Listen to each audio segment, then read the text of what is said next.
ನಮಸ್ಕಾರ, welcome to ತುಜ blog channel. ಓಂ ಸೂರ್ಯ ದೇವಾಯ ನಮಃ. ಎಲ್ಲರೂ ಹೇಗಿದ್ದೀರಾ? ಚೆನ್ನಾಗಿದ್ದೀರಾ ಅಂದ್ಕೊಂಡು ನಾನು ಕೂಡ ಸೂಪರ್ ಆಗಿದ್ದೀನಿ. ಯಾಕೆ ಇವತ್ತು ಸೂರ್ಯನ ತೋರಿಸಿ ಸೂರ್ಯ ನಮಸ್ಕಾರ ಮಾಡ್ಕೊಂಡು ವಿಡಿಯೋ ಮಾಡ್ತಾಯಿದ್ದೀರ ಅಂತ ಯೋಚನೆ ಮಾಡ್ತಾಯಿದ್ದೀರಾ? ಈ ವಿಡಿಯೋ ನಿಮ್ಮೆಲ್ಲರಿಗೋಸ್ಕರನ ಮಾಡ್ತಾ ಇರೋದು. ಪೂರ್ತಿಯಾಗಿ ವಿಡಿಯೋ ನೋಡಿ ಅಂತ ಕೇಳ್ತಾ ಈ ವಿಡಿಯೋನ ಶುರು ಮಾಡೋಣ. ಫ್ರೆಂಡ್ಸ್, ಇವತ್ತು ನಾನು ಮಾಡ್ತಾ ಇರುವಂಥ ಒಂದು ಒಳ್ಳೆಯ ವಿಡಿಯೋ ಆಗಿರುತ್ತೆ. ಹಾಗೆ ನಿಮಗೆ ಎಲ್ಲರಿಗೂ ಕೂಡ ತುಂಬ ಉಪಯುಕ್ತವಾಗಿರುತ್ತೆ. ಹಾಗೆ ಈ ಒಂದು ಪುಟ್ಟ ಒಂದು ನಮಸ್ಕಾರಗಳನ್ನು ನಿಮ್ಮ ಜೀವನವನ್ನೇ ಬದಲಾಯಿಸುತ್ತೆ.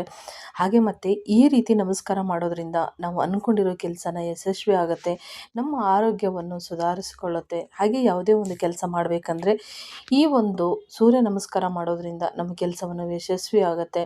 ನಾವು ಪ್ರತಿದಿನ ಯಾವಾಗ ಸೂರ್ಯ ನಮಸ್ಕಾರ ಮಾಡಬೇಕು ಮತ್ತು ಪ್ರತಿದಿನ ಪೂಜೆಗಳನ್ನ ಯಾವಾಗ ಮಾಡ್ಕೋಬೇಕು, ನಾವು ಅಂದ್ಕೊಂಡಿರೋ ಕೆಲಸ ಯಶಸ್ವಿ ಆಗಬೇಕಂದ್ರೆ ನಾವು ಯಾವ ರೀತಿ ಇಲ್ಲಿ ಪೂಜೆಗಳನ್ನ ಮಾಡ್ಕೋಬೇಕು ಅಂತ ಇವತ್ತಿನ ವಿಡಿಯೋದಲ್ಲಿ ತಿಳಿಸ್ಕೊಡ್ತಾ ಇದ್ದೀನಿ. ನೀವೆಲ್ಲರೂ ಕಮೆಂಟ್ ಹಾಕಿದ್ರಿ. ಒಬ್ಬೊಬ್ರದ್ದು ಕಮೆಂಟು ಒಂದೊಂದು ಥರ. ಒಬ್ಬರು ಹೇಳ್ತಾ ಇದ್ದಾರೆ ಪೂಜೆ ಮಾಡಬೇಕಾದ್ರೆ ನಿದ್ದೆ ಬರುತ್ತೆ, ಹೇಗೆ ಮಾಡೋದು. ಇನ್ನೊಬ್ರು ಹೇಳ್ತಾರೆ ನಾನು ಟೈಲರಿಂಗ್ ಕಲಿಬೇಕು, ಕಲಿಯೋಕೆ ಆಗ್ತಾ ಇಲ್ಲ, ತುಂಬ ಆಸೆ ಇದೆ ಕಲಿಬೇಕಂತ, ಅದು ಆಗ್ತಾ ಇಲ್ಲ, ಯಾಕೆ ಅಂತ. ಇನ್ನೊಬ್ರು ಹೇಳ್ತಾರೆ ಮೈಯಲ್ಲಿ ತುಂಬ ಹುಷಾರಿಲ್ದಂಗೆ ಆಗ್ತಾ ಇದೆ, ಎಷ್ಟೇ ಹಾಸ್ಪಿಟ್ಲಿಗೆ ತೋರಿಸಿದ್ರು ಕೂಡ ಹುಷಾರಾಗ್ತಾ ಇಲ್ಲ.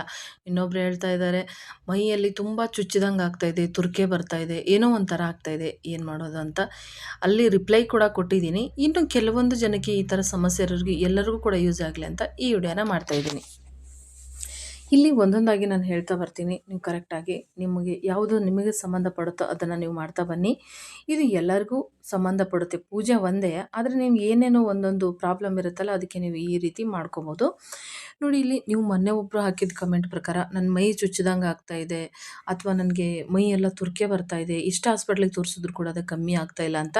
ಮೇಯ್ನಾಗಿ ಮನೆ ದೇವ್ರದ್ದು ಏನಾದರೂ ಒಂದು ಇರುತ್ತೆ, ಅದನ್ನು ಒಂದು ಸ್ವಲ್ಪ ಕೇಳಿ ಅದನ್ನು ಒಂದು ಪರಿಹಾರನ ಮಾಡಿಕೊಡ್ರಿ. ಯಾಕಂದರೆ ಮನೆ ದೇವ್ರದ್ದು ತುಂಬಾ ಇರುತ್ತೆ. ಹಾಗಾಗ್ಬಿಟ್ಟು ಫಸ್ಟ್ ನೀವು ಮನೆ ದೇವ್ರ ಪೂಜೆ ಪುನಸ್ಕಾರ ಅಥವಾ ಮನೆ ದೇವರಿಗೆ ಹೋಗಿ ಬರೋದು, ಆ ದೇವ್ರ ಪದ್ಧತಿಗಳು ಏನಿರ್ತವೆ ಅದನ್ನೆಲ್ಲ ಮಾಡಿಕೊಡ್ರಿ.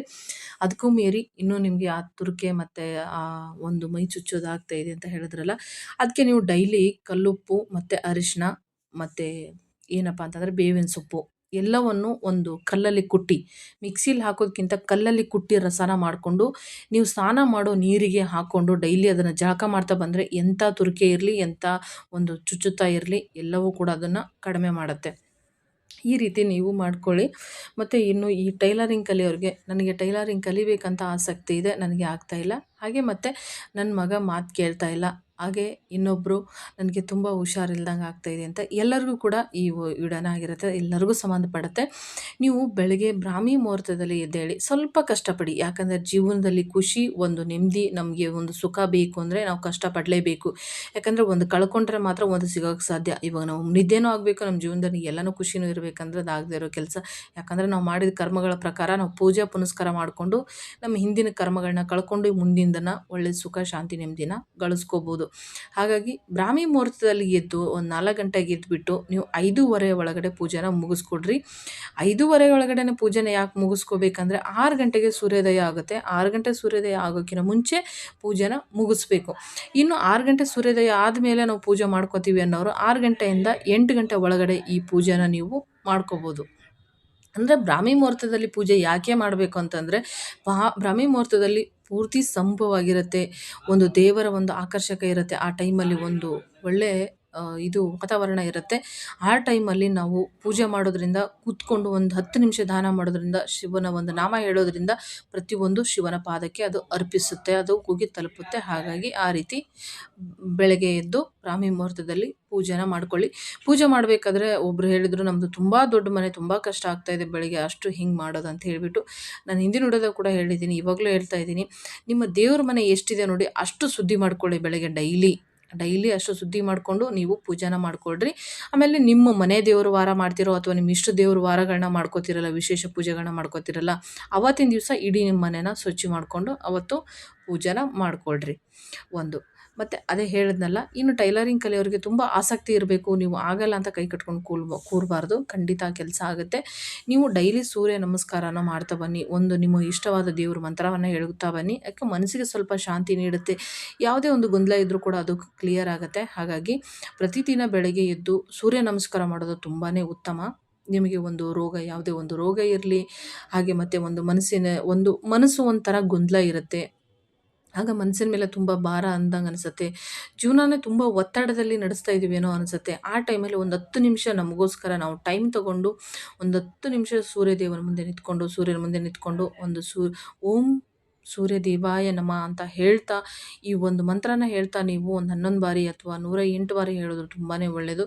ಈ ರೀತಿನ ಹೇಳ್ತಾ ನೀವು ಸೂರ್ಯ ನಮಸ್ಕಾರ ಮಾಡೋದ್ರಿಂದ ತುಂಬಾ ಒಳ್ಳೆಯದು. ನಿಮ್ಗೆ ಏನೇ ಒಂದು ರೋಗ ಇರಲಿ, ಒಂದು ಕೆಟ್ಟ ದೃಷ್ಟಿ ತಾಗಿರಲಿ, ಅಥವಾ ನಿಮ್ದು ಯಾವುದೇ ಒಂದು ಸಮಸ್ಯೆ ಇರಲಿ, ಮಕ್ಕಳು ಮಾತು ಕೇಳ್ತಾ ಇಲ್ಲ ಅಂತ ಹೇಳಿದ್ರಲ್ಲಿ ಎಲ್ಲದಕ್ಕೂ ಇದು ಒಂದು ಪರಿಹಾರ ಇದೆ ನೋಡಿ. ಬೆಳಗ್ಗೆ ಎದ್ದು ನೀವು ಈ ಸೂರ್ಯ ನಮಸ್ಕಾರನ ಮಾಡಿ ನೀರನ್ನು ಅರ್ಪಿಸ್ಬೇಕು. ನೀರು ಅರ್ಪಿಸ್ಬೇಕಂದ್ರೆ ತಾಮ್ರದ ಒಂದು ಪಾತ್ರೆನೇ ಆಗಿರಬೇಕು.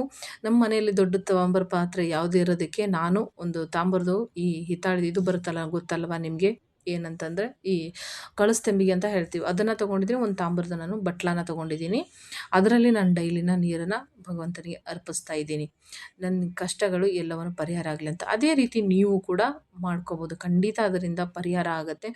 ಮತ್ತು ಮಕ್ಕಳು ಮಾತು ಕೇಳ್ತಾ ಇಲ್ಲ ಅಂತ ಹೇಳಿದವ್ರಿಗೆ ಮಕ್ಕಳ ಜೊತೆಗೆ ನೀವು ಕರ್ಕೊಡ್ರಿ, ಮಕ್ಕಳ ಜೊತೆಗೆ ಕರ್ಕೊಂಡು ಈ ನೀರನ್ನು ಅರ್ಪಿಸಿ, ನೀವು ಅರ್ಪಿಸಿ ಮಕ್ಕಳಿಗೂ ಅರ್ಪಿಸೋಕ್ಕೆ ಕೊಡಿ.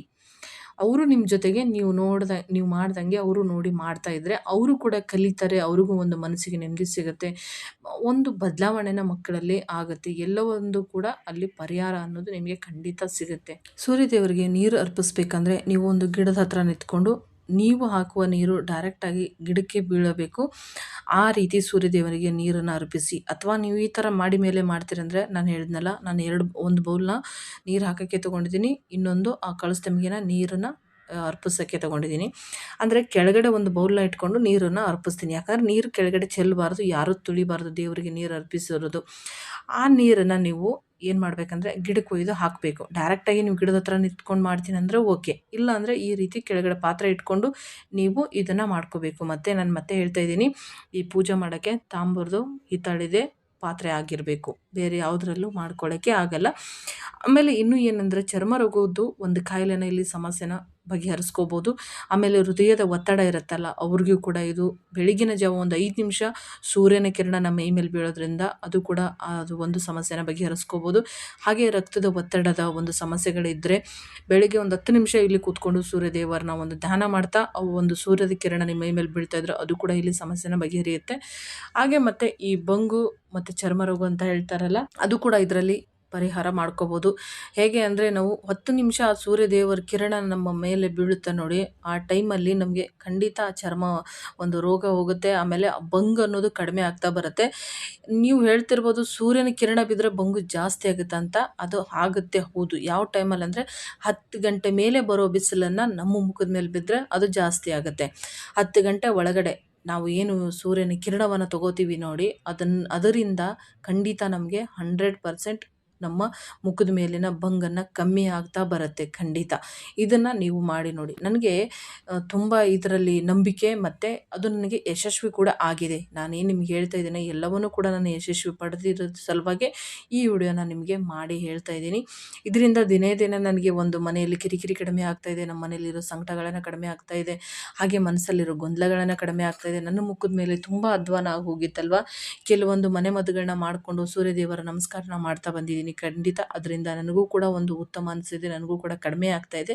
ಹಾಗಾಗಿ ನಿಮಗೂ ಕೂಡ ಈ ಒಂದು ವಿಚಾರನ ತಿಳಿಸ್ತಾ ಇದ್ದೀನಿ. ಈಗಂತೂ ತುಂಬ ಜನಕ್ಕಿದೆ ಮುಖದ ಮೇಲಿನ ಬಂಗು. ಈ ರೀತಿ ನೀವು ಡೈಲಿ ಒಂದು 5 ನಿಮಿಷ ನಿಮಗೋಸ್ಕರ ನೀವು ಟೈಮ್ ಕೊಟ್ಟು ಇದನ್ನು ಮಾಡಿ. ಈ ರೀತಿ ನೀವು ಮಾಡ್ತಾ ಬಂದರೆ ಒಂದೇ ವಾರದಲ್ಲಿ ಇದರ ಬದಲಾವಣೆ ನಿಮಗೆ ಕೂಡ ಗೊತ್ತಾಗುತ್ತೆ. ಈ ವಿಡಿಯೋ ಇಷ್ಟ ಆಗಿದೆ ಅನ್ಕೋತೀನಿ. ಇಷ್ಟ ಆದರೆ ಒಂದು ಲೈಕ್ ಮಾಡಿ, ನಮ್ಮ ಚಾನಲ್ನ ಯಾರೆಲ್ಲ ಸಬ್ಸ್ಕ್ರೈಬ್ ಮಾಡ್ಕೊಂಡಿದ್ರೆ ಸಬ್ಸ್ಕ್ರೈಬ್ ಮಾಡ್ಕೊಂಡು ನಿಮ್ಮ ಅನಿಸಿಕೆನ ಕಮೆಂಟ್ ಮಾಡಿ.